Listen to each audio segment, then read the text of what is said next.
All right, sorry about that, guys. I'll start over again. Um, for some reason, I thought I muted my mic, but it turns out, anyway, screwed up. So, anyway, welcome live to the Week 4 recap for the Canadian Football Countdown. Tonight, we're going to recap all 4 games, which includes the game that we just saw from this past weekend. Players of the Week, power rankings. If you have comments, you can leave them in the comment section. We will display those as time warrants for us. Just wanted to pass on a couple of housekeeping items before I bring the panel in tonight. The first of which is a happy belated Canada Day. Hope everybody had a great day.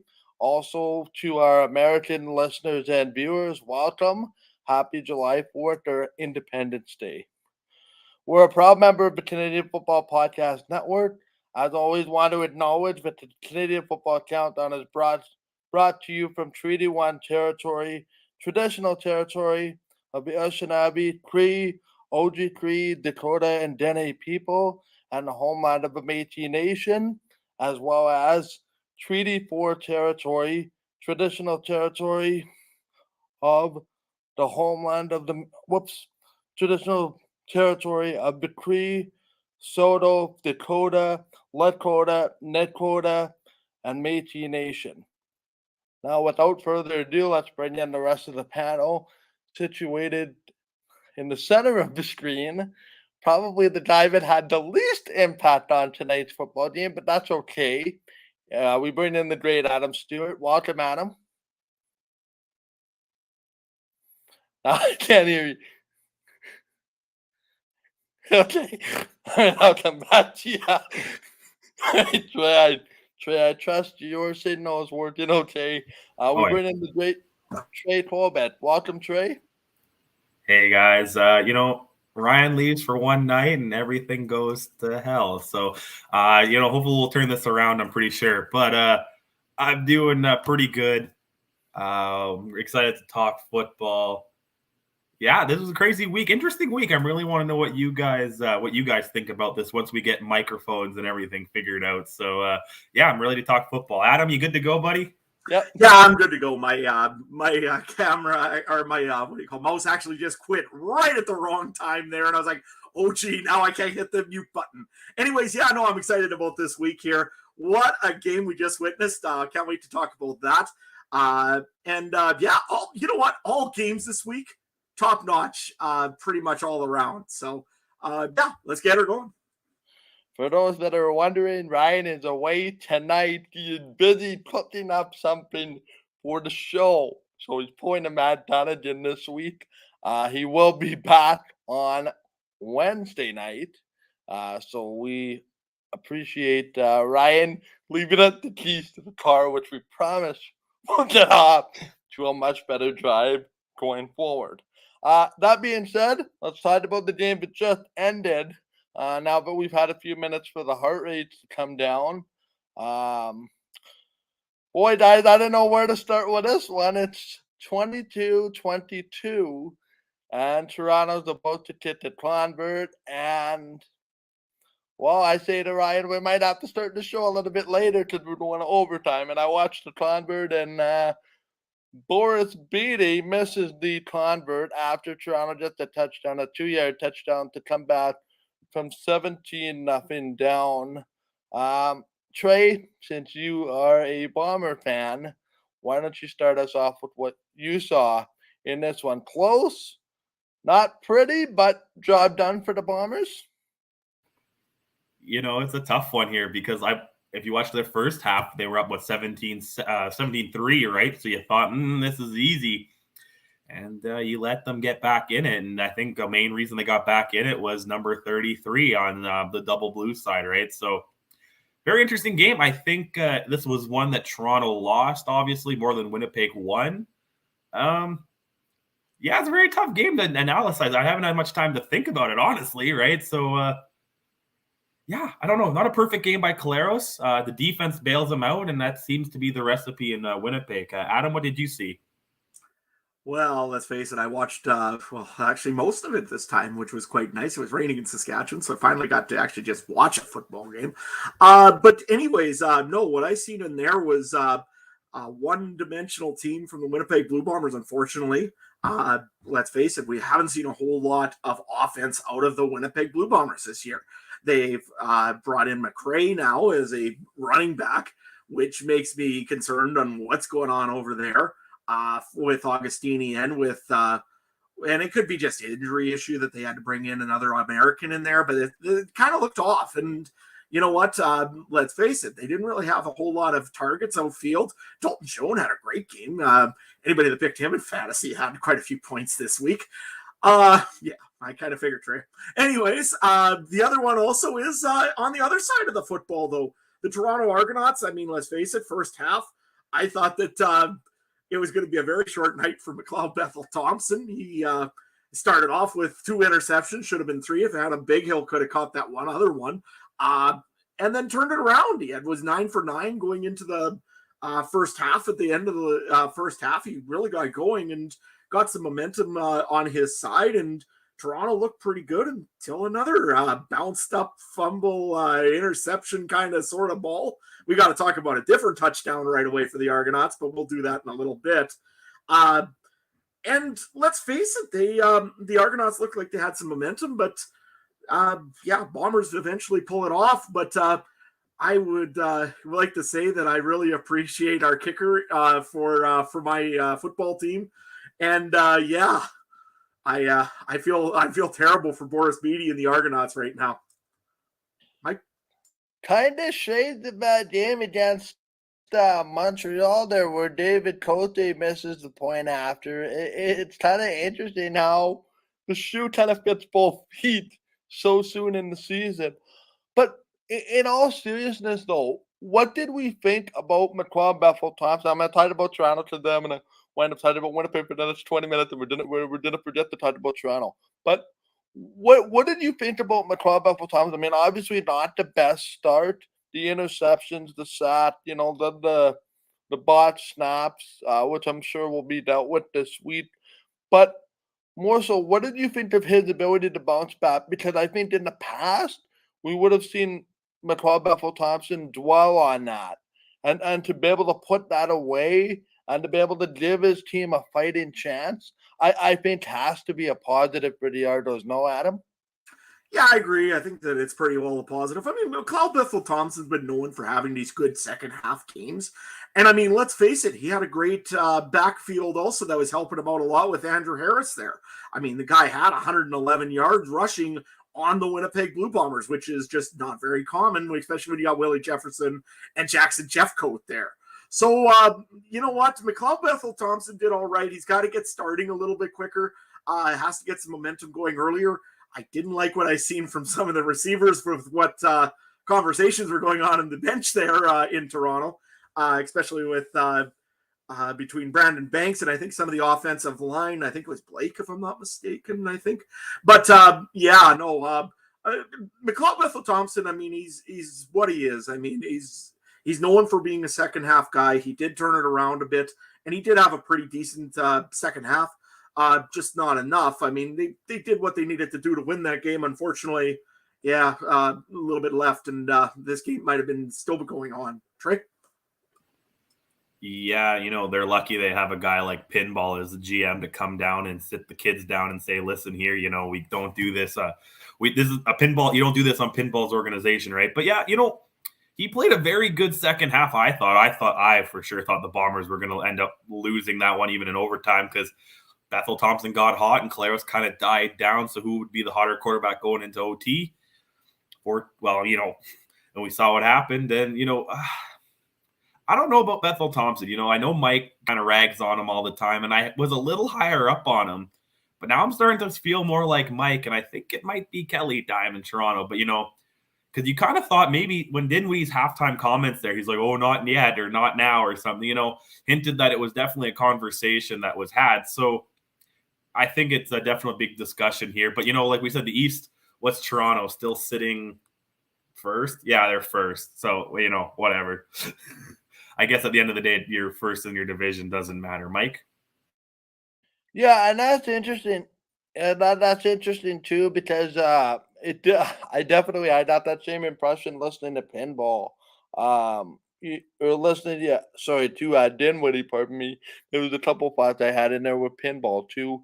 Coming down as don't think I've ever seen that before. You know, smiling pinball, very, very serious. It's almost like he wanted to go down there and have a word with somebody to defuse the situation. But for sure, I agree. I think there was a conversation that was had, and you know, I think if he doesn't come out of the half with that first drive and make that big play, you know, to kind of set them up, and let's just say they go 3 and out and punt the ball again, I, I'm pretty sure we may have seen Kelly in this game. And as far as I'm concerned, the jury's still out on McLeod Bethel Thompson, and it's hard to get a look on Kelly because he came in, when the game was clearly out of reach against BC. But I'm going to make a bold prediction here on this show, and that is that we're going to see Kelly make a start or two before the season is over, and it's not going to be injury related. I think there's something not right there with Toronto. I think they're fortunate to be in the East where, it's one win gets you, and it's a head-to-head win, of course, gets you first. Trey, let's talk quickly. We saw a couple wrinkles from the Blue Bombers today, and that included using McRae as a running back option. Everybody seems to talk about, Johnny Augustine, Brady Oliveira. What did you think of this McRae twist, and by extension, a couple handoffs for Janarian Grant as well? I'm not liking those swing plays that the Bombers are doing. I don't think they got the right guys in their spots. So I thought it was very disorganized. Kind of thought a couple times it looked like there wasn't the setup play even when they did it. So I don't know. I think they got to go back to just north-south football with their running game and give it to Oliveira or Augustine or somebody that way. I'm not liking the west-east stuff the Bombers are trying. Like I said, it's been something that's been a bread and butter thing with Dembski, and I think when you have Dembski mixed with Harris, it worked better.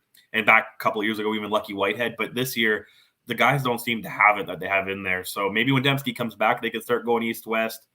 I think they got to go north-south. Adam, what do you think about that? Actually, I didn't mind McRae there in the backfield. He had a different dynamic than what Augustini and Oliveira have. I mean, let's face it; those guys are north-south runners. They just pound up the ball and try to go up the middle. If McRae goes and he stretches that field out a little bit, which you guys are going to be missing from Nick Dembski for a fair while. So to me, it's kind of a substitution a little bit for Nick Dembski. Julian Grant are the Grant ones. I'm not as sure about because again, they weren't really executed that well. But I didn't mind the McRae ones, especially early in the game. It seemed to help stretch out that Toronto defense a little bit and at least make them respect the outside a little bit more. Just because, let's face it, we all know that Zach Collaros is not a running quarterback by any stretch of the imagination usually. So it was nice to see that they did something to make that a little bit opening. The only thing I didn't like about it was after you do that, you got to put Oliveira in or Augustini in to pound the ball north-south and you exploit that stretched out defense. So I didn't mind it as much, I guess I should say. But no, it was good. So, Mike? Yeah, really quickly, let's touch on that Blue Bomber defense, which I think was the linchpin to this victory. Again, led by number 4 in the middle there, Trey Adam Bidhill, couple of big plays there, getting pressure on the quarterback. And a guy that's taken a fair amount of heat in this city for his start, at least. Winston Rose having a pitch stitch to kind of get things started. But just really quickly, Trey, a thought on that Blue Bomber defense anchoring the way to a victory. Oh, they're the only reason the team's are 4-0. Like that the defense. So yeah, I was impressed with Winston Rose. He actually maybe looks fully healthy because he played that ball well. I even was impressed with Jefferson and with Jeffcoat on the line and Jake Thomas. He had that big big sack on MBT near the 4th, I think it was, and then yeah, the D-line played well. Every part of the defense played well. And I can't remember who it was, but whoever had that should have been pick on Banks. That was timed perfectly. And then Banks just did the veteran move and stole it right out of his breadbasket there. So I think the defense played almost nearly perfect football near maybe the third, fourth quarter. And then they started doing what they do, bend, not break. But hey, they somehow got the win. Adam? No, the defense was absolutely the essential for the Winnipeg Blue Bombers. Otherwise, we'd be talking about a Toronto Argonaut victory. I think it was Nick Taylor, I believe, that had that beautiful pick there on Banks. 8 tackles tonight, had a great game. The defense of the Winnipeg Blue Bombers is right now what's keeping this team 4-0. If that offense, I'll tell you right now, if they play that offense like that against the BC Lions, the Lions are going to win this one pretty handedly. So they got to fix some stuff in offense on the Winnipeg side of the ball, but the defense, let's face it, keep the good times rolling over there.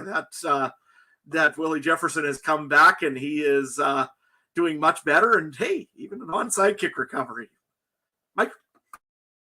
Really quickly, Trey, the fantasy information for that game. How did everyone do in their pitch for this game? You mean the betting, not fantasy? I don't know fantasy. Right? Yeah, the betting. So sorry, in the betting department. Yeah. So I had it right here. First go tonight. We all took Winnipeg -5. That missed extra point cost us money. Cost me money. So yeah, if we count that game, we all got it wrong. Not a great way to end the weekend, boys, but that's okay. We'll get them next weekend. I just want to touch real quick. We're going to what, Adam? No, I was just saying this is the worst for myself because A, I picked the Bombers, and B, they win, but yet I didn't win my bet. Like, this sucks. I know we got to move on to the next game, but just an interesting point here. In 3 games, Toronto's only scored 45 points, and that's the least out of any team that's played 3 games. I believe BC's 137. They're leading the league and played 1 less game. Calgary's at 93. And Ottawa's at 60, and all the other teams have played 4 games. So Toronto's got to start scoring. So if we want to, if Harris isn't getting into the end zone and Bethel Thompson isn't throwing it into the end zone, they don't have the defense that seems to put up the points like Winnipeg does. So 45 points after 3, and they only got 3 against BC, right? So they need to start scoring. I think that's a big issue in Toronto. We know we're going to probably talk about Hamilton and Ottawa and a couple of the other Eastern teams, but at least they're putting points on the board. So anyway, we'll go on to the next one. Yeah, you know what? It's good because you don't want to come out of the chute at full capacity. You want to kind of build your way through the 18-game season, but it's the CFL. And if you had nothing to work on at 4-0, you didn't have to nitpick. So always something to work on. I think the Bombers' championship edge is what's allowing them to get off to this great start. But we'll see, because they're coming out with with the gauntlet of a schedule coming up, including their opposition coming into Saturday's game, moving to 3-0 with a 34-31 victory over the Ottawa Red Blacks. And again, it's close, but not close enough for Ottawa. Adam, how did you see this game? Well, let's face it, Ottawa didn't start off the overly greatest. I mean, the BC Lions came in early and started swinging early. And I mean, I thought that actually, after a little while here, momentum changed right over. It was all of the Ottawa Red Blacks for the defense. They had 2 picks in a row over on Nathan Work, which is, again, not Nathan Work style. But it was very nice to see the adversity that he took, and then how he responded and came back with a touchdown and kept momentum going for the BC Lions. Ottawa, give them credit. They pushed the BC Lions as hard as they could. And yes, BC was on a short week and everything else. You could make a little bit of that. But, overall, I thought that the Ottawa Red Blacks played good enough to win it. But the BC Lions, again, you got to be good to be lucky and lucky to be good. And they were good enough to win this game. Another big stat here was Keon Hatcher in this game. We'll be talking about him later on, I'm sure, a little bit. But Trey, what did you think of this game? It's interesting. We keep giving credit to Ottawa, but they're still winless as well. So yeah, it was a very interesting game. Nathan Rourke, other than 2 picks, played pretty well. Just 360 yards, 2 touchdowns, the 2 picks, but he also ran for a boatload too and got a touchdown there. So it's still going to keeps being the Nathan Rourke show, and they keep edging out wins. And again, Ottawa's that team. We just keep saying, "Oh, let's give them benefit." They've lost the close ones, but losses are losses, and they're piling up. They're so lucky they are in the East, and there isn't one division. So yeah, Mike. What about you? Yeah, no, to me, it's just interesting, right? Because we see this Nathan Ward gunslinger mode, and this guy that likes to come out and chuck bombs and run for long touchdowns around the end. Guys, I have had this discussion not necessarily in the group chat, but with maybe it was in the group chat, but mostly with Ryan. Like, I have not been ready to put Nathan Work in the top tier of quarterbacks in this league. I am waiting for him to crack. I am waiting for the pressure to get to him. But unfortunately, I think I'm going to be waiting a whole lot longer because this guy just shows no sign of slowing down. It's a different guy every week. Seemingly, in that week 1, it was the running backs, Butler there, and then it was Grimes, and then we talked about Hatcher, and all those types of guys. It's a different guy every night. It's a devil's advocate situation for coordinators of who to cover because it's like a pick your poison scenario. Um, but again, like Ottawa to me, I think the score flattered this game a little bit. From a standpoint, but I don't really feel like BC lost control of this game as much as the score is close. But I think it just goes to show the where Ottawa has to go, has a ways to go, right, to overcome. There's certain teams that I would put Winnipeg in this boat, right? They can make mistakes. They can continue to roll, and then overcome those mistakes. Whereas right now it's Ottawa kind of one mistake compounds to another. And I think we're seeing the maturity of the BC Lions right before our eyes. We saw a team that struggled, clearly knew they struggled last year, went out and addressed their issues, and now they're being rewarded for it. When everybody seemingly thought they were crazy for having worked at quarterback, um, now it looks like they have at least one of the favorites, if not the favorite for MOP, 4 weeks into the season. So it's interesting, right? Because I think Ottawa's making mistakes that are costing them games, but they're also right there, right? They remind me of that Bomber team that won 5 or 6 games all those years ago. I can't remember which year it is because they seem to run together, but they lose a lot of games within that one possession window. So it's just very interesting in that regard. Let's talk quickly about Ottawa. I mean, and I guess we can kind of tie this into one of our other games, probably actually our next game. So I'm going to ask this question with an eye sort of for this game and an eye sort of for the next game. We're going to play a little game that I did not prepare you guys for, and it's a simple question. Concern index. Where are you more concerned? Ottawa, Hamilton? And the case could be made for both. And we'll start with Trey on this one. Hamilton. I mean, I can't. The 2-time East winning team here. They got Dane Evans. They had the pick of the quarterback really, and Ottawa was going to get the other guy most likely. So yeah, it's Hamilton to me. I mean, there's probably a little concern in Ottawa, but I mean, Hamilton's just got that team that I think I had them second, and they could easily be last. And Ottawa was the team I think more people thought were fourth, and now they're sitting second, third, fourth, depending on where the points technically are in the tie breaks right now. So, I think it's Hamilton. Adam? No, I think it's Hamilton too. You know what, Trey? Like I said, if you look at the stats this week, yeah, he didn't have a very good completion percentage, but Jeremiah Mazzoli had no picks. He didn't he managed the football okay.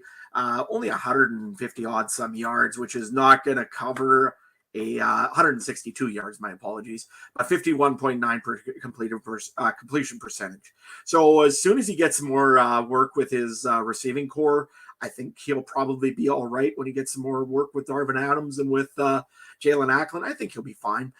He also had a returning William Powell back this time. So that I don't think is a concern as much over in Ottawa right now. I think the run game is better just because William Powell's there. So if I'm concerned right now, it would be the Hamilton Tiger Cats. Just because Dane Evans has not looked very comfortable at all with that offensive line in front of him, unlike the Ottawa Red Blacks, who really don't have no pressure on them. They weren't expected to do much this year, except for Trey, who thought that they're probably going to cross over. But everybody else really didn't think much of the Ottawa Red Blacks. But you know what? Hey, they're playing again. They're not have won yet, but I think it's just a matter of time before they get that first one. Once they get the first, momentum's a funny thing. Mike? Yeah, I would agree as Hamilton. I mean, just touching on my other point here before we move on to the next game, and that is I like what William Powell brings to the Ottawa offense. I know it was a loss. I know it was his first game this year, but you can start to kind of see the William Powell that everybody was accustomed to when he started in Ottawa. When he was in Saskatchewan, although one could argue he was underutilized there. But you can really start to see the confidence, and I think William Powell brings so much more to the huddle than just his ability to crank out 5 to 7 yard runs, which puts a quarterback like Mazzoli in very manageable second down scenarios. Also having an extra block. So I think, yeah, I would agree. The concern index, if you want to call it that, much more slanted in the direction of the Hamilton Tiger Cats. And it's interesting because they're on a bye this week. And I think I was having this conversation with Ryan about, what kind of changes Hamilton could have. Um, I for the life of me here, and we'll roll right into this Hamilton Edmonton game because I think it's going to tie into exactly what I want to talk about here. The score was the Edmonton Elks and Trey Ford coming out with a 29-25 victory over Hamilton. This is one of my concerns with Hamilton. Where's the running game? It started so well. It started so promising that they were going to run the ball, and then it disappeared. And it's almost like the running quarterback of Trey Ford kind of threw Hamilton in a wrench, like they were caught in between. And to me, this is an offense in Hamilton that's completely out of sync. That needs a running game, but they so badly had for the first part of that game. And I was like, good, you're going to run the ball. And then you went away from it. And it cost you. And Trey Ford quickly at him, making his CFL debut at quarterback, the second Canadian quarterback to start a game in the CFL this year.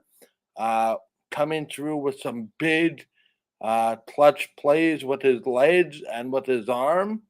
None more so late in the game when it came to making a rally. Is the quarterback controversy quiet for a week? I know they're going into Battle of Alberta on Thursday, but as far as I'm concerned, Adam, don't fix what ain't broke or don't change what ain't broke. It's Chris Jones. He's going to change everything, and probably he's going to have Deron Carter throwing footballs next week. I'm kidding you. But you know what? Trey Ford actually did look pretty good on his, well, again, manageable on his first game. Percentage 57% completions, 15 for 26 with 159 yards, 1 TD, 1 pick. Again, he's just learning the game here in the CFL. The guy's been throwing footballs in the CIS, which is great, or sorry, U Sports, I should say. So he does know the game a little bit. He looked all right. I mean, like I say, you're right. He did at least be able to extend plays. He had 6 carries for 61 yards, an average of 10 yards. So, I mean, you're getting a first down anytime he touched the ball. So, or decided to carry the ball, I should say. So overall, Trey Ford looked okay to me. He deserves a start against the Stampeders. Overall, I think he'll be all right. Does this stop the controversy? No, because I still say that the Edmonton Elks are building for something greater. And if they think they can get something out of Nick Arbuckle, like maybe an extra couple more completions or maybe make the receiving core do a little better, they'll put him in. Chris Jones has no mercy on switching quarterbacks at any time, at any place, for any reason. So to me, I think that you're probably going to look and see Trey Ford start it, but I don't see the leash being very long for anybody as an Edmonton Elk. Trey, what about you? See, I think he's a bad game or two away from that leash. Like, you're right. But at the same time, I think Edmonton can be very dangerous right now. That running quarterback. And he, I think we talked about, this wasn't group chat. This was on Twitter. I said the jump from U Sports to CFL might be tougher than NCAA to CFL, even with the rule changes. He kind of proved me wrong. I think he looked like a man out there. He didn't look like a 22-year-old, 23-year-old at times. Maybe he didn't make the great choices, but when he was getting tackled, he wasn't sliding feet first a lot. He was putting his head down and going. That could be a concern later for a different reason, but at the same time, he was running that game when I saw him with it. And yeah, I'm very impressed. He just maybe, picks up a few more passing. It's going to be the Lamar Jackson thing. A lot of people are going to be like, he can't throw. And then next game, he's going to throw for 350. Like, just watch, And this could be the week to do it against Calgary. I think he'll get the start for sure this week. After that, you're right. Chris Jones, Deron Carter could be in there. Their receiver quarterback guy could be in there. Chris Jones might go play under center. Who do we know? But I think it's Trey Ford's team going into Calgary this week. Let's quickly, guys, talk about the other quarterback, Dane Evans. You want to talk about a guy making his first start? I mean, you could seriously make the argument for a guy that is basically hanging on to his starter's job by a thread, who doesn't really have a backup to show of some consistency. No offense to Matthew Schultz, but part of me wonders just how long of a leash Dane Evans has going forward. It seems like 2 steps back, 2 steps forward, 2 steps back. And to be honest, guys, I think a lot of that could be alleviated by some kind of a running game. I think you're putting way too much on the arms and the athleticism of Dane Evans, but he can't just do it all. Granted, there's offensive line injuries in Hamilton and all of that, which could be the reason for, the pass heavy type of offense. But boy, oh boy, guys, I gotta wonder coming out of the bye, is Dane Evans going to be behind center that first practice back? Or, is it going to be Matthew Schultz? How do you guys see that, Adam? You know what? I just look at the offensive coordinator on this one, Tommy Condell. The guy has got to start running the ball a little bit. I know that you haven't had Don Jackson yet. Hills, I thought, showed a little bit of promise there. Had 8 carries, I believe, for 40 yards, if I'm not mistaken. Looked okay in the first little bit, but then all of a sudden, okay, let's start throwing it. And you know what? Get your run game established. I think that's always Trey's motto, is to run the football. So you know what? If you got the game and you got the ground control, you've got the air control as well eventually, because defenses have to respect the run. They're going to open up the secondary. They're going to bring guys in to stop the run.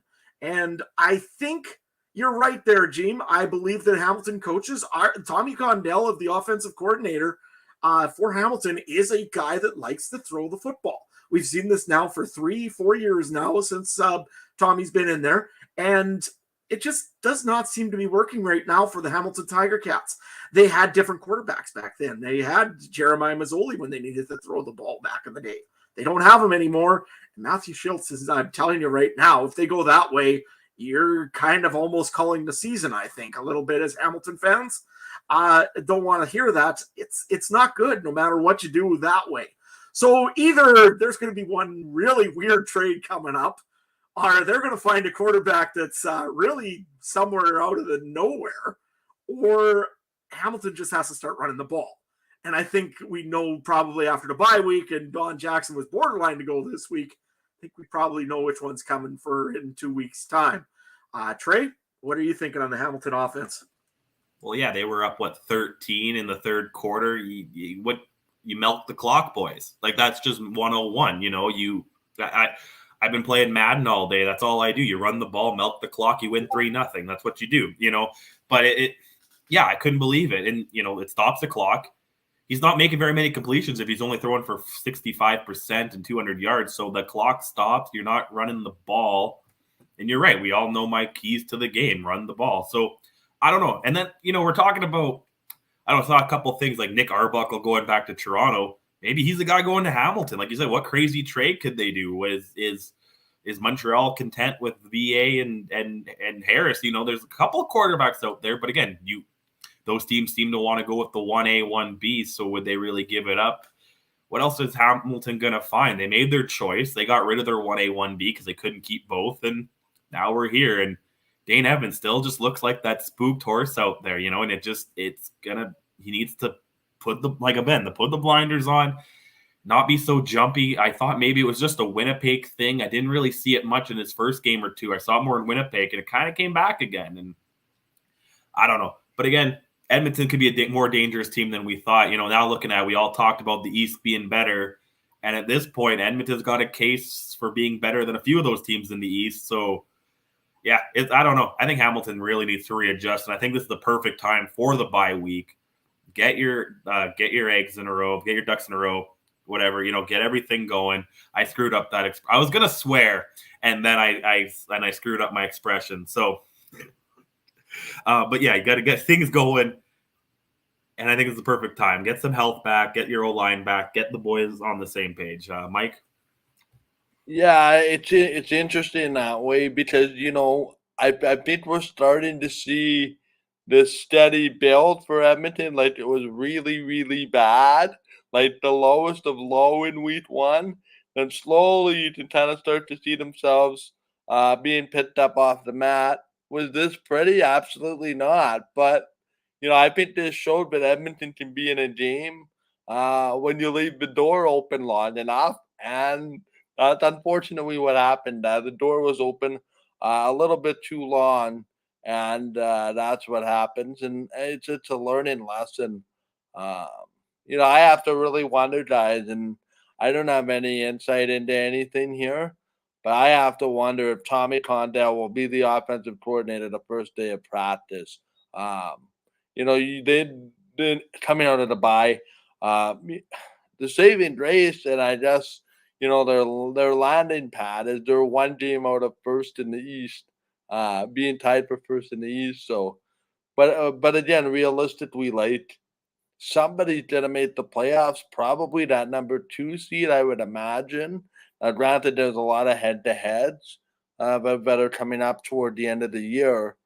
But I think you'd be hard pressed right now for that second place team to be 500 or better. The way this is going, gonna need some sizable run to make it a 10-8, 9-9 kind of spiel. Which, you know, I don't want to say abandon the divisions, but you know, this is that same old debate we seem to have every single year. One division, two divisions. I mean, yeah, you're playing a lot of geographical games this year, but it might be time in Randy Ambrosie's new vision of the CFL to include one division and let the best be the best. And you play geographical rivals and you see everybody you go to everybody once if you're out east, and maybe twice if you're in the west, and you see your geographical rival like your Edmonton, Calgary, or Winnipeg, Saskatchewan to make up the rest of those games. But that's a debate that I think could take up an entire podcast. One division versus two division. I do think the East has to get their ducks in a row at some point with all these head-to-head games coming up, because that's the only win for the East is Montreal defeating the Argonauts in that early season game. The rest has been, the West is best, and we'll see how that kind of tends to even itself out down the stretch. So a team that I think has lost the benefit of being or has been shortchanged to the benefit of being in the West is the Saskatchewan Roughriders. They are 3-1, but because of the way the standings fall, they are in fourth in the West, which is almost unfathomable, right? To be 3-1 and you're fourth. Well, you got a pair of 3-0 teams and a 4-0 team. Seems kind of weird, but that's the way it kind of goes for the Saskatchewan Roughriders, who kept this one close for a while, Adam, but pulled away in the second half, led by a Nick Marshall pitch six, among a few other big plays. Yeah, absolutely. And when I look at this game here, I mean, it was a tale of two halves. The first half, the Saskatchewan Roughriders were floundering pretty good. I mean, the defense was still pretty exceptional. Chandler Worthy got another run back for a touchdown, which, made somebody else available, which we'll talk about in a little bit. The first half until pretty well Brett Lowther lined up a 57-yard field goal and nailed it for the Roughriders. This game here was not really looking so overly great for the Roughriders. So I know what I did. I was at the game, and I decided I'm going to go to the Riders store, and you know what? I think I need a new hat because this one sure ain't working for me. So I ended up going and going into the Riders store, getting a different hat, coming back out. And the Riders all of a sudden were an absolutely different team. That offensive line was pushing holes open for Jamal Morrow. Keon Schaefer-Baker had an absolutely huge game for the Roughriders. Smaller guys too, like Mitchell Picton had a touchdown for the Saskatchewan Roughriders. And it was just a great game overall in the end for the Saskatchewan Roughriders. And of course, capped off, like you said before there, Mike, with the Nick Marshall touchdown to seal it up for the Roughriders. That being said, there's still some work to do in Saskatchewan. I think let's face it, I couldn't dare not bring it up with Duke Williams going 0 for 5. Yeah, I picked him on fantasy this week. He ain't getting picked again for a while. The Rough Riders, I think it was a tale of two teams kind of, and the Riders came right back and absolutely dominated that second half. Trey, what did you see at the game? Oh, and by the way, there we go. I want to go back to my crossover pick. I got my Rough Rider teams mixed up. I meant the Saskatchewan Rough Riders were going to cross over, not the Ottawa ones. I liked it. It was a pretty close game early on, but then, what took over, and, they put Saskatchewan put up some serious points in the third, 21 unanswered points in the third, and they ran the ball. That, Morrow got over 100 yards, which, I think our buddy Ryan always complains that Morrow isn't used enough in Saskatchewan. Well, 103 yards and a touchdown. I think he got some value out of him, and Schaefer-Baker just picking up 90. That's not a bad, Saskatchewan did what they need to do, and they're going to keep doing that. And I think I couldn't imagine them of losing that game on a home-to-home in Saskatchewan, right? Could you imagine if they went 2-2, they're still in the crossover, weirdly enough, and they still would be better than the best team in the East, but it was a must-win for Saskatchewan, I think, to keep up with the big dogs there, Calgary, Winnipeg, and BC, and they did pretty well. Mike? Making sure I have the unmute button before I start doing it. I say, but it's interesting because I also think we learned one thing about Montreal in this game, and that is who their number one quarterback is and who their number one quarterback should be. And no offense to this gentleman, but his name is not Trevor Harris.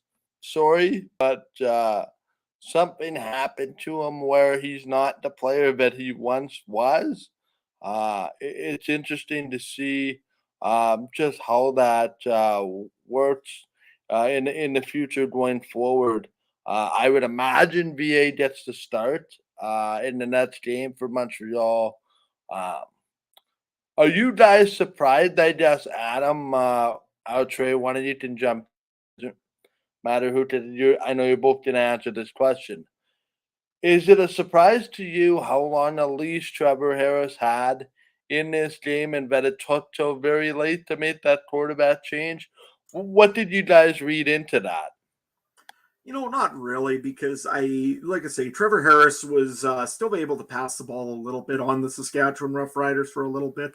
But the other thing also is Vernon Adams just traditionally does not do very good against the Saskatchewan Roughriders. Trevor Harris has a winning record up against the Riders. So I could see why they didn't make the change right away. I hope that it doesn't cost Kahari Jones any favors up with management.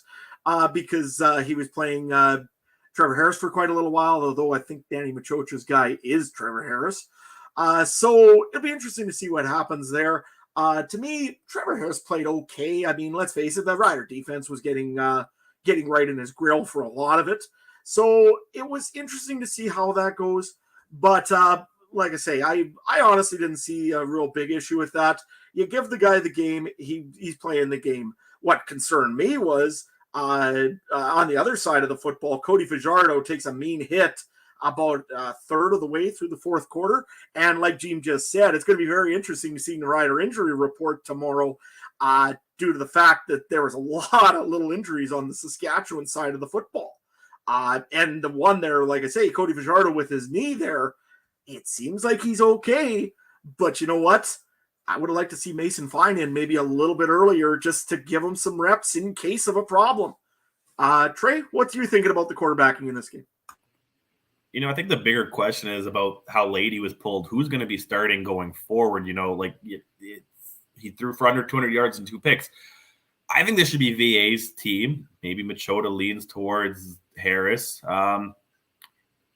It's very interesting dynamic. I don't know if Kari's playing for his job or playing for his life. Does he know the GM favors one guy, so he's leaning that way a little more and gives that guy more leash? And I don't know. I think Harris probably shouldn't have even started the game. I think it's VA's team, so of course he was in there too long. I got not much more to add than that, Mike.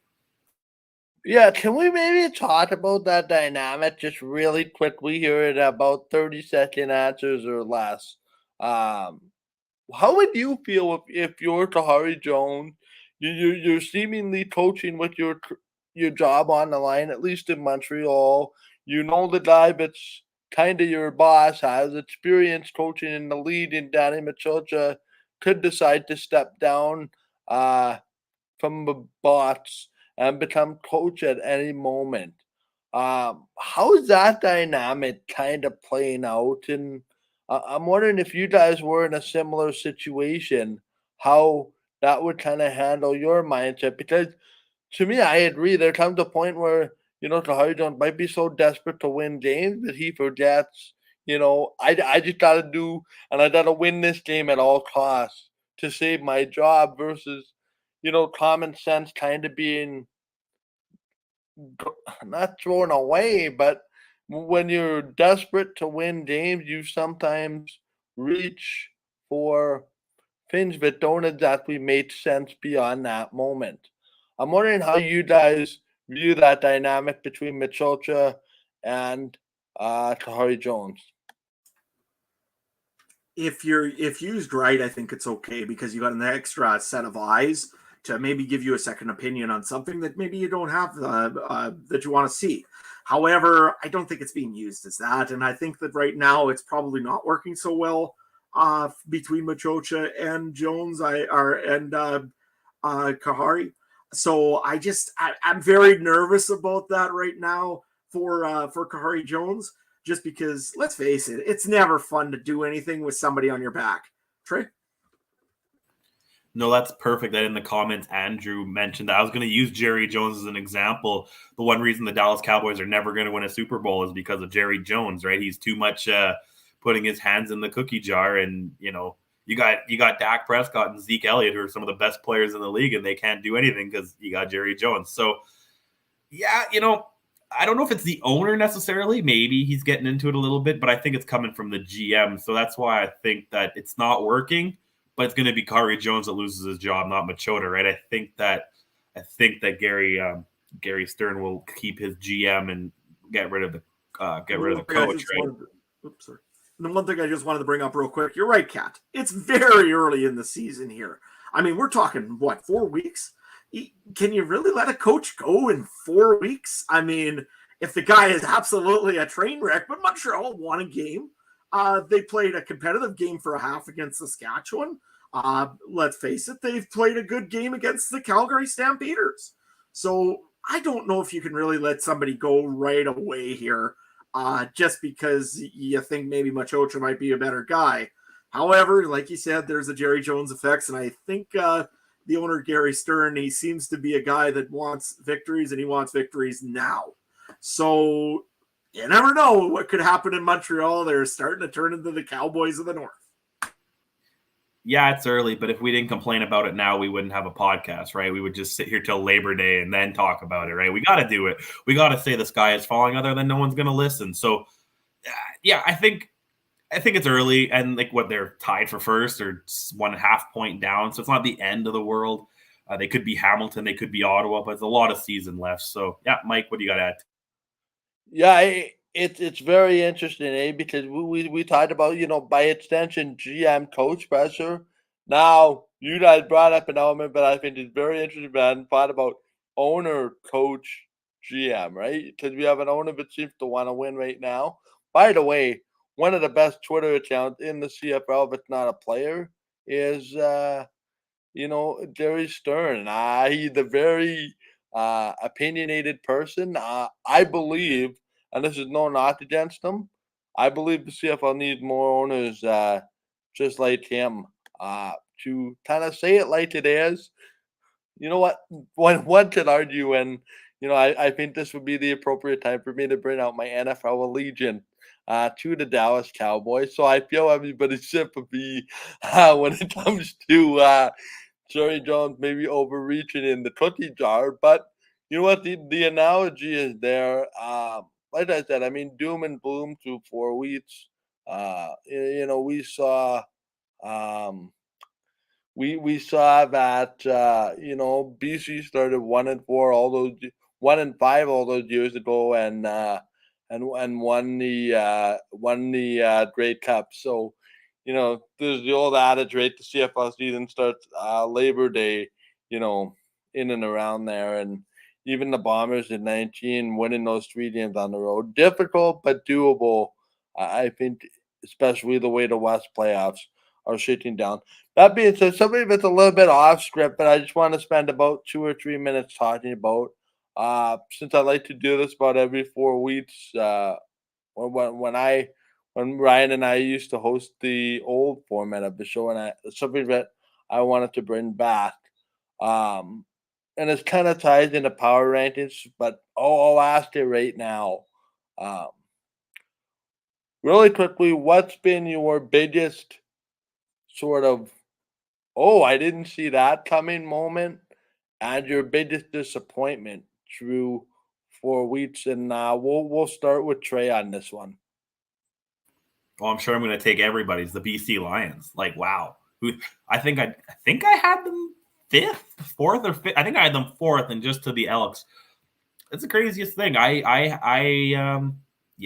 was one of those ones that I'll admit and I'll eat my words. I did not think the Canadian quarterbacks were going to work, and now they're 4-0 this year and going high. So, yeah, that's on me there. And my biggest disappointment, I guess I'm going to put the Hamilton Tiger Cats. They're not looking like Tiger Cats. They're looking like baby kittens out there. And I think that goes to that. We're talking about owners. I think Victor Cooey put that one out there, right? So, yeah, they're not Steeltown needs to do better. Adam?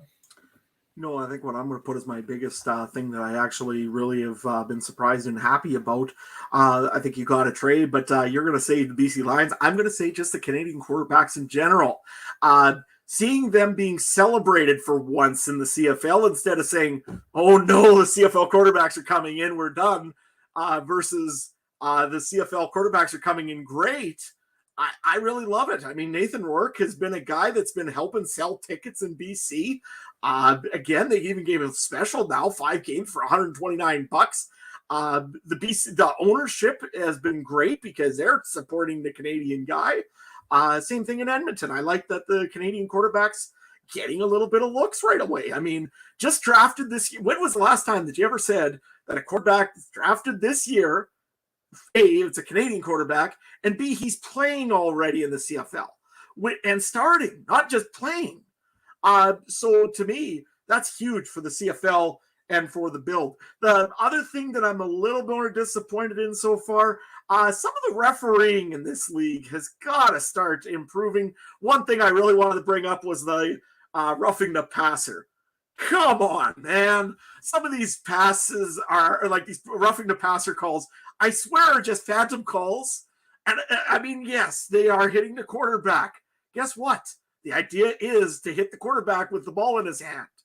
And sometimes the quarterback is pretty quick and pretty deceptive at getting the ball out. The game against Saskatchewan this week with Al Bradbury throwing phantom calls on both sides. Montreal hit Cody a few times, and I was like, really? That's roughing the passer? Okay. And the same thing this week against Toronto and Winnipeg. There are some really questionable calls on those. And guys, it's got to be looked at this season. They got to really watch for that roughing the passer calls.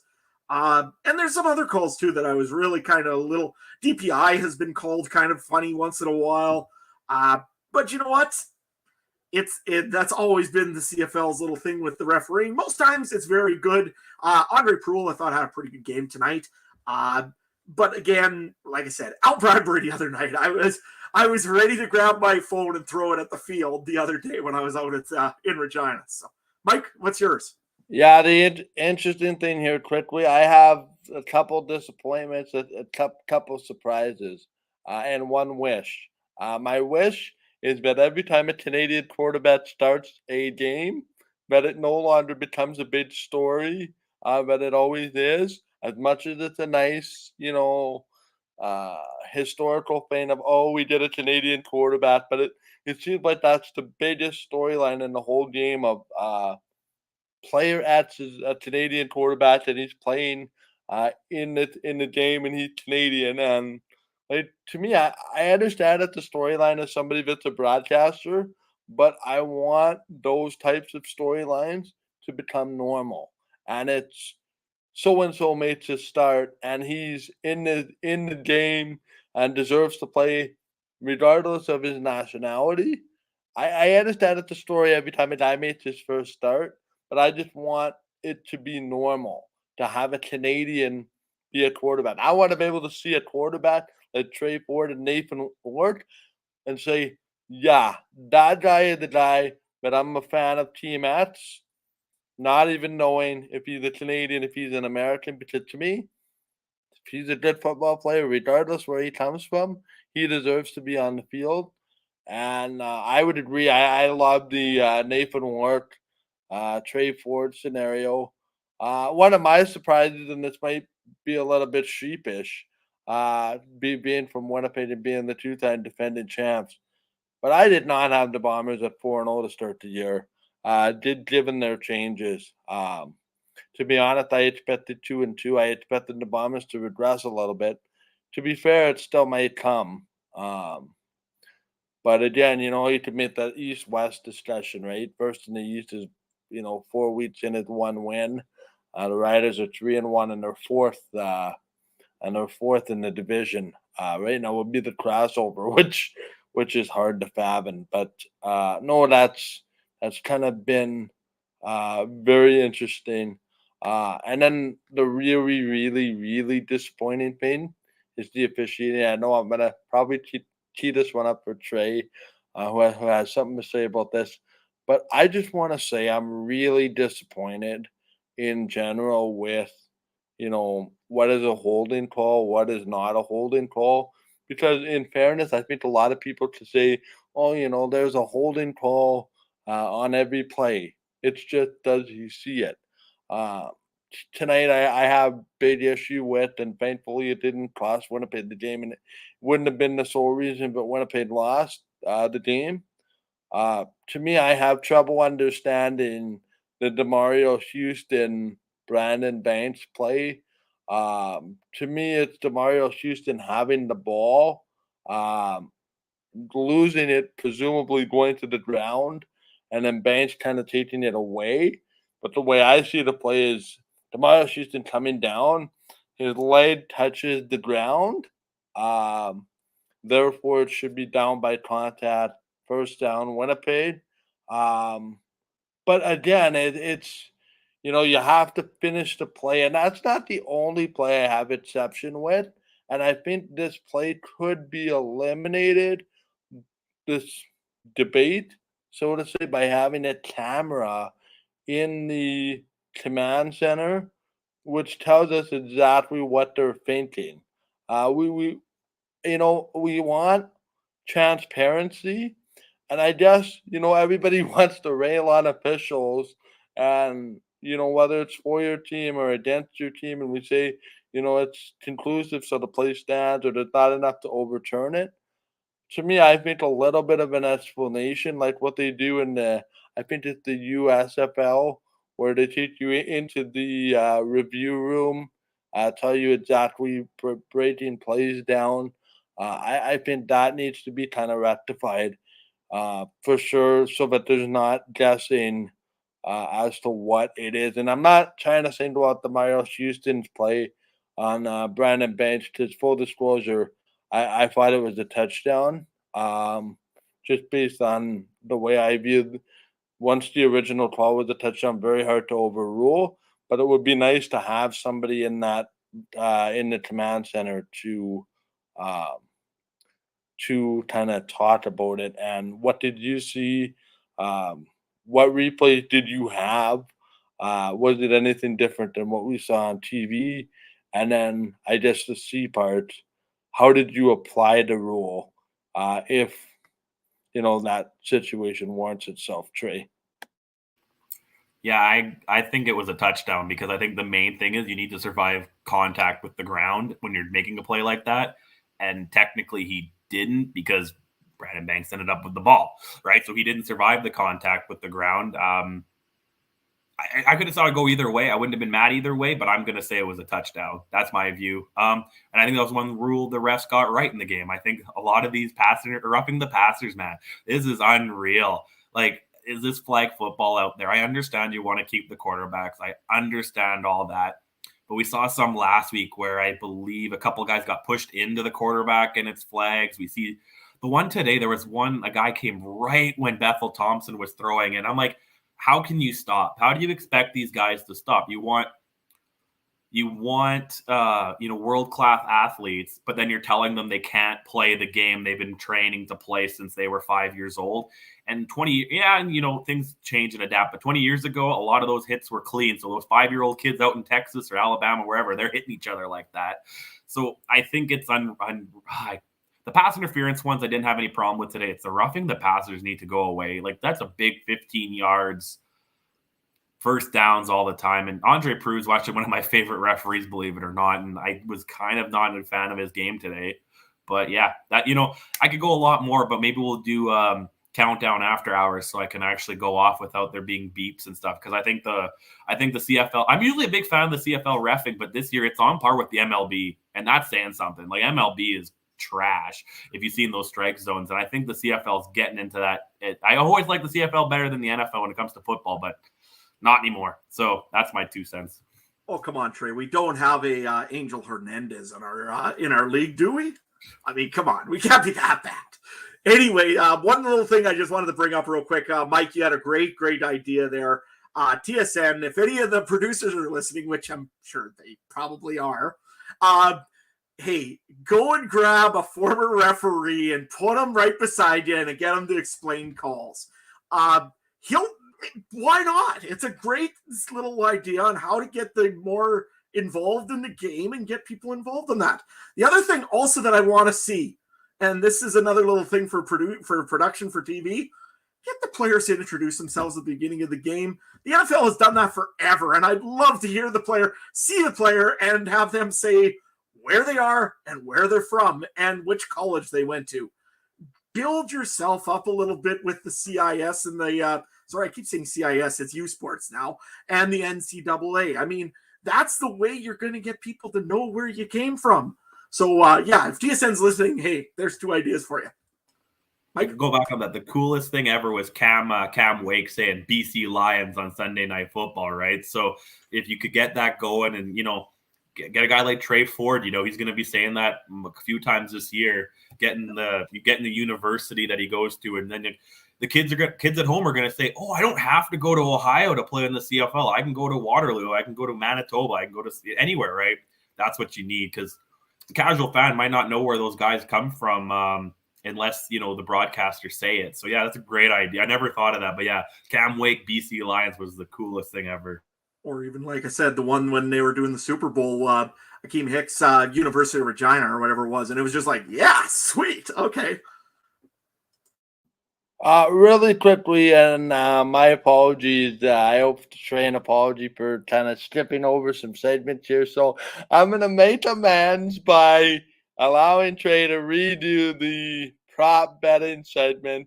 For those that missed the first part, Trey, if you might want to recap the first game and then go through all the way on the prop bets, and then we'll update all the fantasy stuff afterward. Yeah, sounds good. Yeah, I'll start off with the Thursday nighter. Let me see here. I believe Ryan was the only one to take Ottawa at +2. Adam and myself took BC -2. BC coming up with that 3-point win. So Adam and I get the wins there early on Thursday. Ryan gets the loss. Then we move to the next game, Edmonton at Hamilton. All of us took Hamilton -6.5. Well, we should have took Edmonton there with them getting the win. And then we move on to Saskatchewan and Montreal.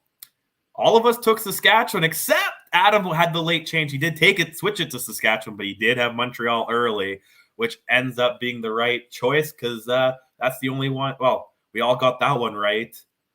And then to end off the weekend, Monday Night Football in Toronto. I bet they'll be saying that in a few years, but on NBC instead of TSN. No, just kidding. We all took Winnipeg -5, and the missed extra point screwed us over there, boys, because I think Winnipeg could have had a chance to win that by a touchdown in overtime. So not a great weekend. Adam and I went 2-2, and we're both at 9-7. So you're making money if you go with us. Ryan, the newbie to betting, hey, 1-3 this week, but 7-9 overall. Not too shabby for a guy who I think still doesn't quite understand the spreads. So that's not too bad. And you know what the cool part about it all is I mean, like I said, it's very tough to be doing what we're doing here. Don't forget, guys, we're going against spreads and everything else. We're not just picking pick'ems. If we picked pick'ems, we would be probably looking really good right now, me and Trey and Ryan as well. But we're trying to pick against spreads and everything else. And like I said, lines and everything. So it's very tough to do what we're doing here. But again, don't just go and bet farms or bet college tuitions or anything on us. We're good, but we're not that good. All right, so basically everybody's favorite segment comes out. The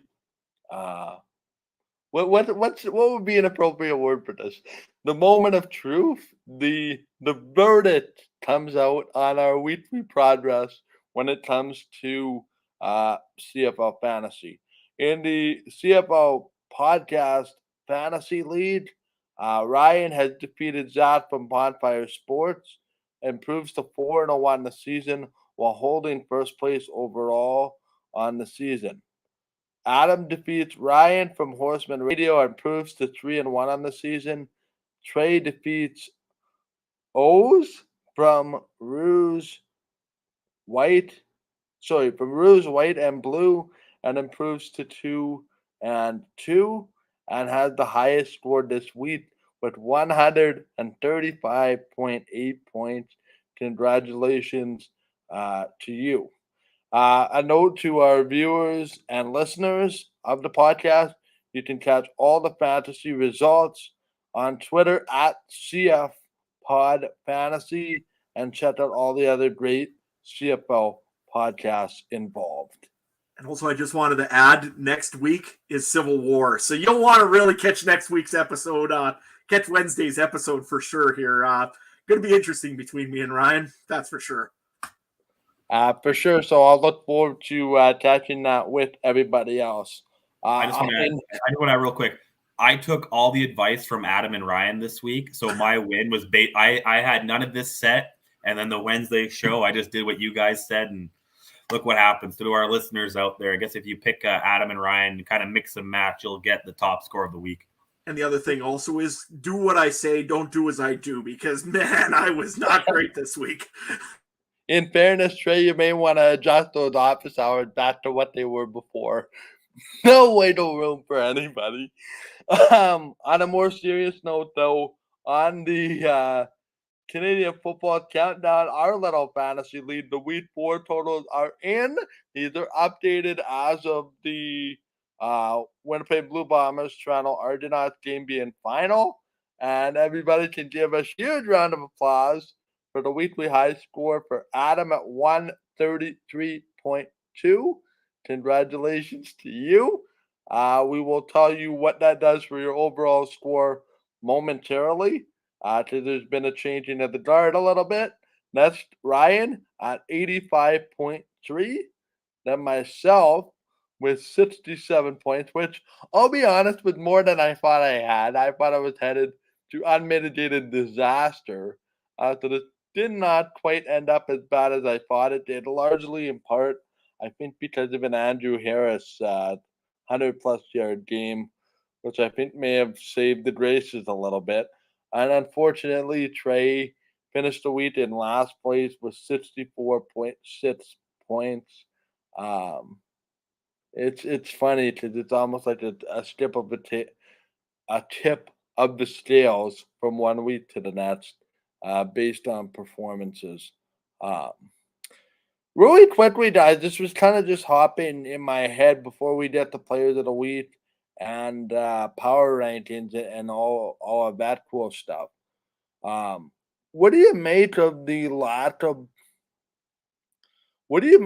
strong performances from players that have emerged, that are emerging themselves in the CFL, and maybe the lack of performance from guys that are, I'll correct myself and say the quieter performances from the guys that we expect a little bit more from? Is that kind of interesting to you guys, or how do you view that?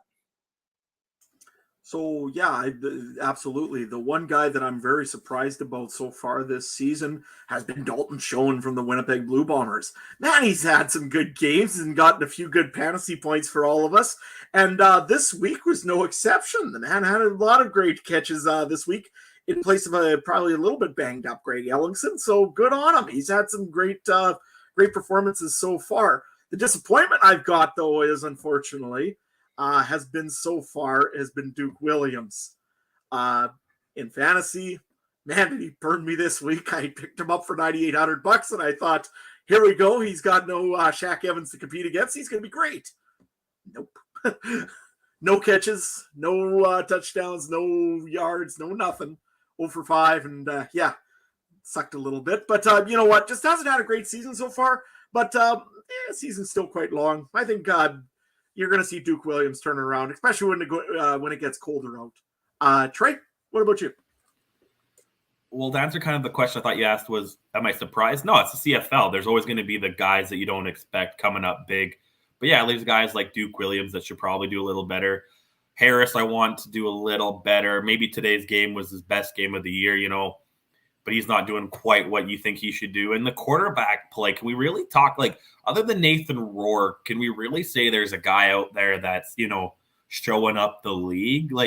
it's just weird. It seems to be the Nathan Rourke show, other than maybe he threw 2 picks this week, right? And so that's kind of my biggest concern, that the teams in the West seem to keep winning, but their quarterbacks are being meh, throwing about 60% and, 1 touchdown, 1 pick kind of games. And those aren't games that you usually see out of the Western quarterbacks, right? We're used to Bo Levi and Fajardo and years of Michael Riley, owning games. So that's my biggest kind of disappointment there. And yeah, my biggest surprise, happy surprise. Yeah, the 4-0 teams. I think that's actually going to make the West really interesting. Like looking at it for this week, the battle of undefeated, and then you got Calgary playing the West game. I'm really interested. I think it'll be a question for Wednesday. Which team's going to be the only? Is there going to be 1 undefeated team? Is there going to be 2 undefeated teams? How's it going to shake up looking next week? So that's my biggest surprise. Yeah, for sure, guys. Appreciate the input there, because I don't know about you, but there's days where, I'm watching CFL games and it's like, hey, quarterback, why didn't you throw to my guy? Or hey, quarterback or offensive coordinator, why didn't you let your quarterback throw that 25-yard die wide open to give me some fantasy points? So it's almost like it. I'd say this jokingly, it sucks the fun out of it when you're cheering for specific players. You can't help but get a little annoyed at the circumstances. Anyway, the long-awaited update when it comes to full-on season totals. Good news for Adam. He has overtaken the lead from Ryan this week thanks to his monster performance. He's sitting at a grand total of 412.7 points. Ryan is next with 378.9, followed by Trey at 286.1, and then myself at 272.8. And if anybody followed our CFL lead last year, you'll know I'm right where I want to be for this time of year. But we'll see with a little bit more time to go in the season. I believe almost 3/4 of the season left still. 22 weeks. Yeah, there's getting there, but not quite at the quarter pole yet. You guys have an opinion on your wheats really quickly or overall? Let's face it, the pickup of Keon Hatcher with nobody saying a word was probably the greatest pickup this week for myself. I think he got me, what was it here? 29.7 points, I believe, 29.6 points. And having Jamal Morrow and Kevon Schaefer-Baker. The guy he's a real playmaker, that Schaefer-Baker. Gave me quite a few points at 22 and Jamal Morrow at 27. So, it was a good week to be Adam Stewart, I suppose. Trey? I don't like showing my cards to my opponent, but this might be a rebuild year for me. I don't know how it's going to work, but if anyone wants some players, I'll take first round picks from anybody. I'll start nothing but bench players, and tank for Bedard, I guess, is happening on Team Trey right now, even though it's their own sport. So is Team Trey contemplating a coaching change or a general manager change? Yeah, we're gonna have to take a deep look at there. I can't remember who it was. I think it was the GM that came out with the first pick and was really happy. That guy's kind of he's gone. He's gonna clean out his locker tomorrow. Team Adam must be pretty happy with his resurgence this week. Yeah, Team Adam is add on to a few more pieces going in for a great Cup run here. Looks like we're going to get home field for a little bit, so should be pretty good. So although we're still at the quarter pole point, so we're going to have some adversity coming up for sure. But we're riding high right now. Now to the part of the show which causes some debate amongst us and causes some debate amongst the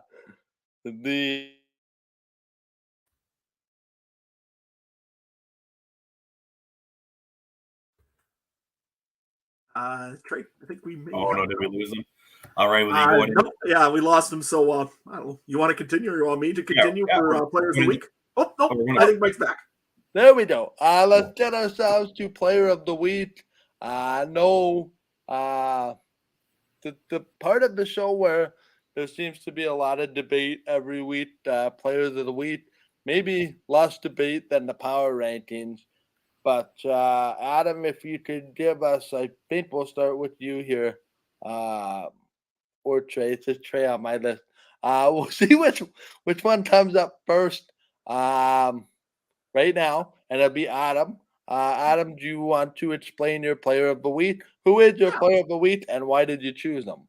for sure. So honorable mention to Keon Schaefer-Baker. Had a pretty good game for the Riders as well.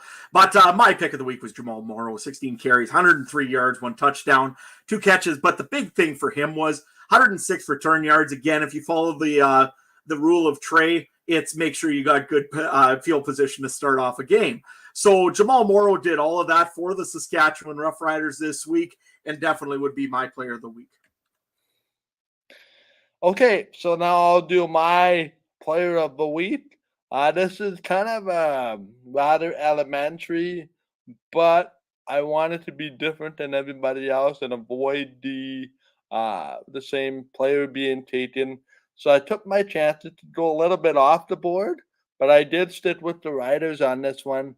He had a big pitch hits to ice the game against the Alouettes at Mosaic Stadium, which made Michael Ball go into an absolute frenzy.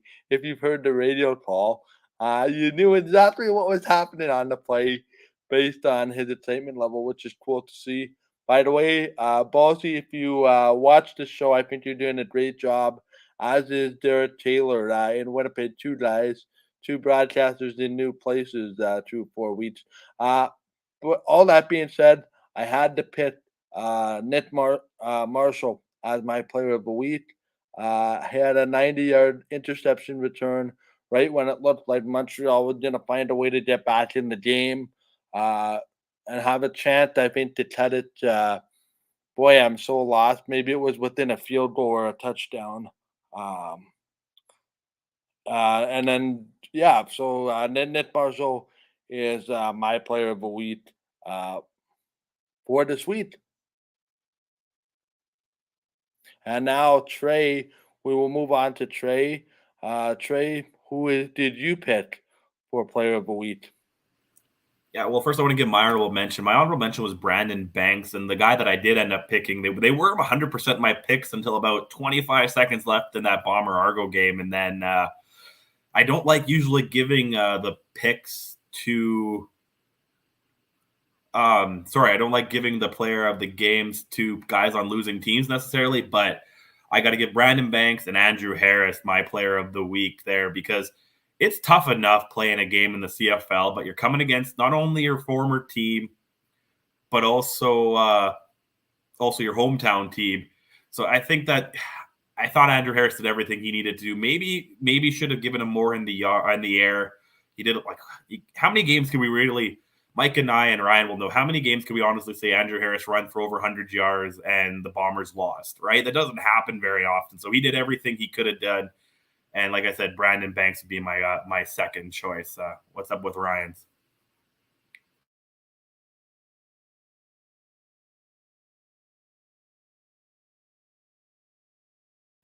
I think you're muted there, Mike.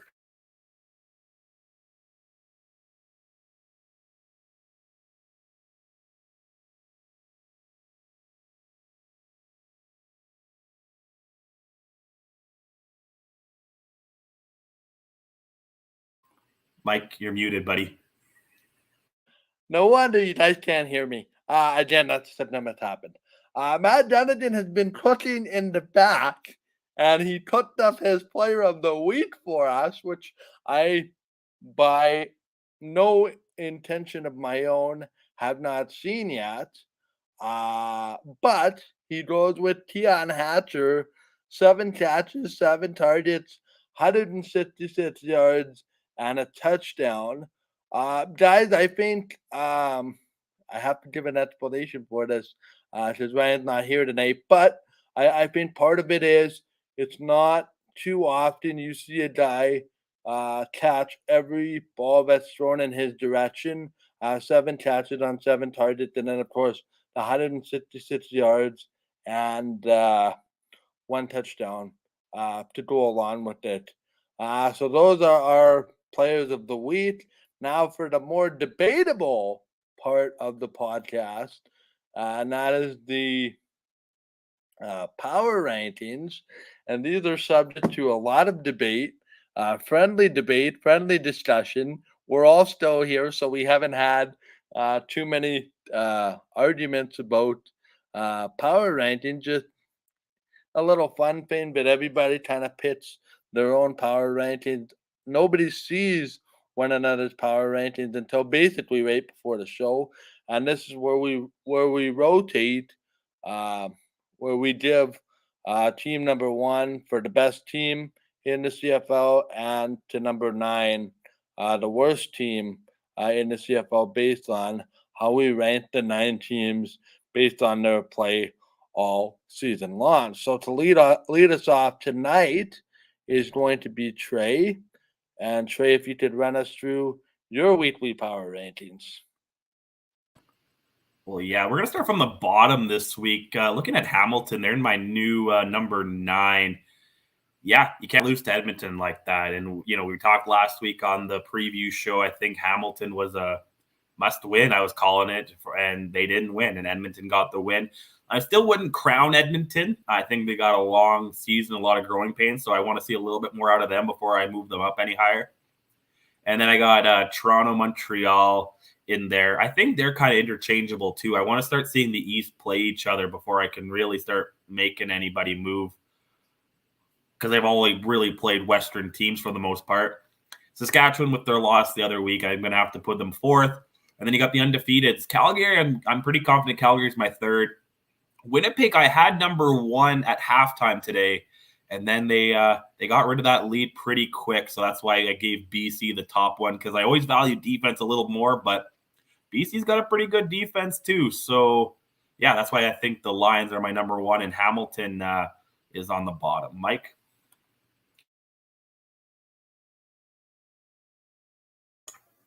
Mike, You're muted again, Mike. Sorry, guys. I'm so used to talking without muting this microphone. It's something I have to get used to. We'll now see my power rankings for this week. A little bit of a change. BC, Winnipeg remain my top 2. Calgary, for a bye week, couldn't justify moving them down. Saskatchewan 3-1, kind of that West grouping. Choose it how you will. I think we're going to have a definitive answer as to who number 1 is come early Sunday, or on Saturday night, since it's a early evening game. Uh, I really struggled, guys, to be honest, with 5 through 9, or more specifically, maybe 5 through 7. I think you could put these in any order. I had Ottawa at 5 based on results being close, Toronto at 6, Montreal at 7, just based on their performances the last couple weeks, and realistically, should have a couple more wins in the bank, but unfortunately, we've let a couple of games really slip away. Edmonton, to me, has moved up in my rankings out of the basement for the first time all year, by virtue of an impressive comeback over the Hamilton Tiger Cats, and Hamilton number 9 kind of speaks for itself. Hamilton needs to right the ship in the right direction as soon as possible. Lots of season left, lots of game left. Um, but again, they are in that division where they have a bit of a soft landing. But again, time is only of the essence, and tit tot, tit tot, tit tot before long. And you don't want the season to slip away before it has to. So that's kind of, I didn't need to debate my 5-7. That's kind of just going back and forth on a couple other things. I'm not really too, I just pity about my top 4. You could flip Winnipeg, Calgary. You could flip Calgary, Saskatchewan. Uh, really take your pick. It's hard because we don't have an awful lot of games between the teams, but we currently have ranked 1 through 4, or even 5 through 8 for that matter, head to head. We have one between my 8 and 9, but I think it's all going to become more clear as the season goes along, and we start having head to head between the teams involved. With his power rankings, we present the CFC regular season pool leader, Adam. Well, yeah, mine's a little different than most guys, and there's a reason behind this. Let's face it, until the East gets a win against the West that, well, isn't Saskatchewan and Montreal, I know they did get one. But you know what? They're finding ways to lose now. Either a missed field or a missed convert, letting a team that should have no business being back into a game, or just in Ottawa's case, let's face it, they just were outplayed by a great BC Lions team. So yeah, I've got the BC Lions first, the Winnipeg Blue Bombers second. I think that one's pretty straightforward. I think that BC is probably the stronger team right now than the Blue Bombers, just because I think they're more of a complete package. Calgary, again, they were dropping down a little bit in the power rankings, but again, they were there last week for me, and they've got a bye, so you can't really move them. Saskatchewan's got to pick it up in the first half, and then maybe I'll think about moving them up.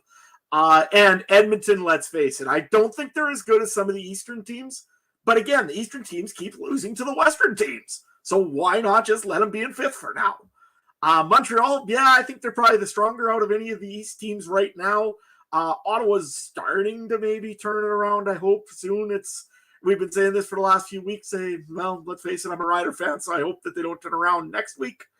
But maybe, never know. Toronto, I don't know. They seem to be self-imploding a little bit, especially if you've seen what happened on the bench tonight. And Hamilton, I think we've beaten that horse a little bit much tonight. They got some work to do. We've been a bye week to get it ready. So that's my power rankings for this week. Yeah, so we have something the same, something different, and that's the uniqueness of this segment. We don't collaborate with each other. We just have our honest power rankings. Some is the same, some is different, and some is up for debate. So feel free to debate these power rankings on our social media accounts within the rules, of course. Friendly debate is obviously recommended. And as long as you keep it nice and respectful, we will engage back. We love hearing from everybody, whether it's in the comments for the live show or during the week when we are not doing the show or off our regular schedule. Speaking of our schedule, there'll be some news on that here right now. Just as we wrap things up on our week 4 recap, let's take a look at what's coming up next on the podcast. So the week 5 preview will be this Wednesday, 9 p.m. Winnipeg time, 8 p.m. Saskatchewan time. Adjust to other time zones accordingly. What I learned in school is that might be 8 o'clock in Alberta and 7 o'clock in British Columbia, 10 o'clock in the East. And, well, if you want to burn the midnight oil, 11 or 11:30 out on the East Coast. We were a little later today because of the Blue Bomber game, but next Monday, it's back to our regular time for the Week 5 recap, 9 p.m. Winnipeg time, 8 p.m. Saskatchewan time. You guys can figure out your time zones accordingly. I don't need to play the role of time zone master because I don't know everyone's time zone off of the offhand. I just want to give a special shout out as well to those of us that tune in, those of you that tune in not only from Canada but in the U.S. and watch us and tune in on the podcast internationally as well. I know there's a couple of you, but I know of anyway that like to watch this in Europe and a few other places, and had uh, we've had different locales of which we're listening to this podcast. So we are deeply appreciative of everybody, no matter where you listening to us from. Reminder: you can watch these shows and more live every week over on YouTube by searching the Canadian Football Countdown. You can find us on Facebook, facebook.com/CFC CFC Countdown Pod, and on Twitter at CFC Countdown Pod, on twitch.tv /CF Countdown Pod, as well as on the Game Time TV YouTube page for now. Also, a reminder, and I neglected to mention this in the opening segment, all made possible thanks to our presenting sponsor, Game Time TV. Learn more about Game Time TV for now, facebook.com/Game Time TV. If you want to follow us on social media, you can find us on Facebook and Twitter at CF Countdown Pod. Make sure you check check out the CF Pod Network on Twitter for all the other great shows around the network as well. So just as we wrap up, I like to kind of ask everybody and we can kind of combine this into two segments, two really quick answers. The B part, is there anything that we may have omitted or missed talking about?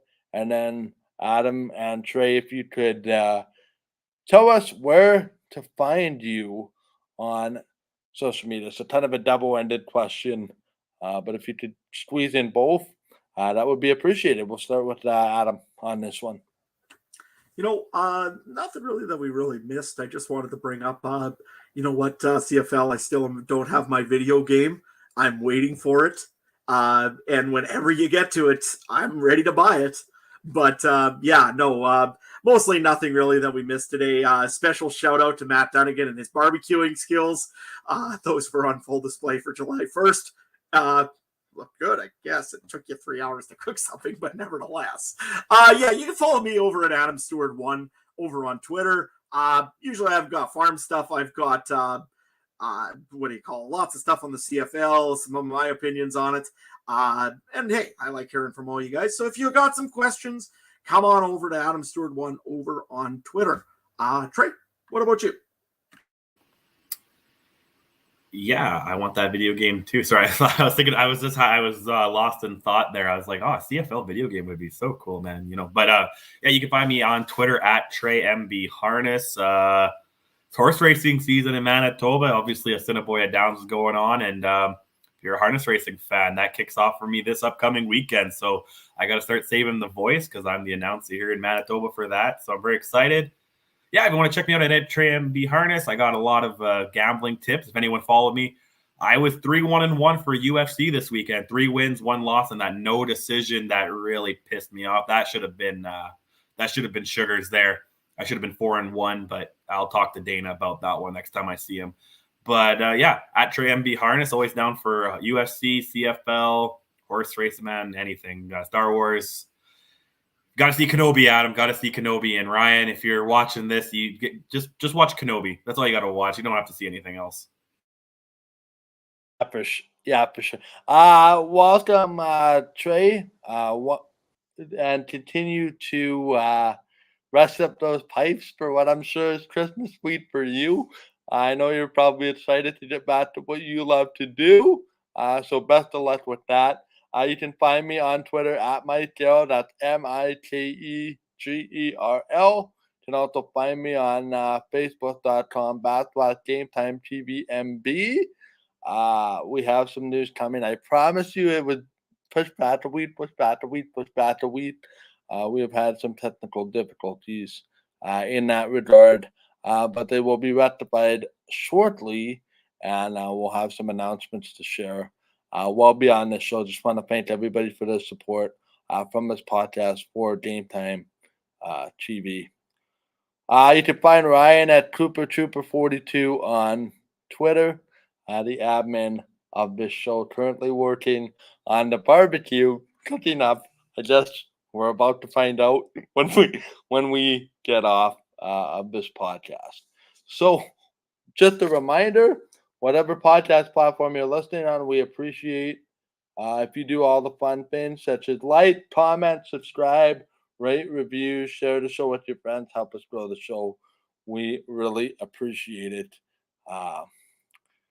And thank you I know there's a couple of you that like to tune us in on a weekly basis. Thank you very much for making us appointment viewing. We do not take that. At least I don't take that for granted. It is about an hour and a half to 2 hours of everybody's time. So it is very much appreciated. Whether you're checking us out, have been with us all season or all franchise, or this is your first night, welcome. Great to have you. Great to have all the interaction in the chat, and hope you come back for some more CFL debate as well. A reminder: the next show is Wednesday night at 9 o'clock Winnipeg time, 8 o'clock Saskatchewan time, and that will be the Week 5 preview. Thank you, everybody, for tuning in on this edition of the Canadian Football Countdown, whether it's on YouTube or catching us on the podcast. Also, thanks for tuning in for this one if you're joining us on demand or on the podcast. We don't want to forget you guys because we know there's people that catch us live and then listen after the fact. For Trey and Adam, this is Mike saying thank you very much. I hope I get invited back to run this show again, but I have to turn my keys in back to Ryan, which I'm going to do so right after this show. Thank you very much for listening. In all seriousness, and we will be back next week. Bye for now. Thank you so much for watching. We'll see you later. Good night, everybody.